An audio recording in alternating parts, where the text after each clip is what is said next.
Kachong Vlog! Kumusta kayo guys? Sana ay nasa mabuti ang ating kalagayan at ligtas sa lahat ng bagay. So guys, since yung mga panlasa natin ay hindi natin maano na like kung halimbawa gumamit ka ng soy na ibang product na dito hindi ko siya ano guys, hindi ko medyo gusto yung lasa. Bali na ano na tayo kasi nasanay na tayo sa panlasa natin sa atin diyan sa Pilipinas. So, may pumunta doon sa ano, since malayo tayo sa kabihasnan ng Oriental Store, medyo malayo guys kasi 1.5 hour yung biyahe. So, hindi ka agad-agad makapunta doon. So, ngayon, nagpabili ako ng soy ito. Ayan na, kung sa Bisaya pa may nakalugsong sa Oriental Store. Medyo malayo kasi yung ano natin dito.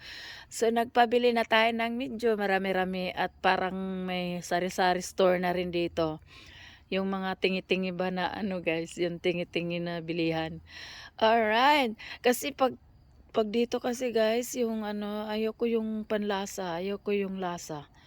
Mas gusto ko pa rin yung sa atin. Okay. Naman tayo, nagpabili rin tayo ng sotanghon. Ayan guys, para na ring magtinda ng ano, sotanghon sari-sari store. Ayan.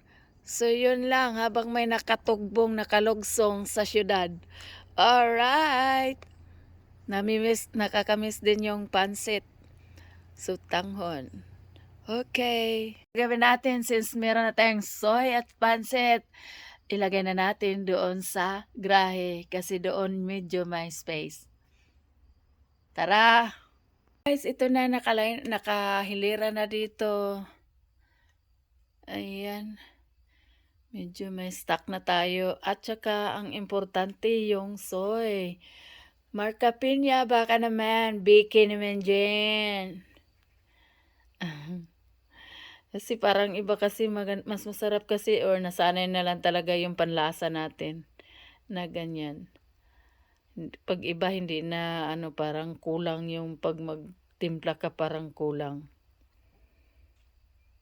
Guys, kami kasi dito medyo hindi parating nagpupunta doon sa Oriental Store. So kung may makapunta, dapat ano yung magpabili na rin ng medyo marami-rami para naman isang biyahe na. At yun, at kung mamimiss mo yung pansit at saka lalo na itong soy sa lahat ng lulutuin mo at talagang hindi ka pwedeng magpawala ng soy. Mawala na ang lahat, wag lang yung soy na panlasang Pinas. Alright, thank you for watching. See you in my next vlog. Bye-bye! Lagi nating tatandaan na habang may buhay, may pag-asa. See you, bye-bye!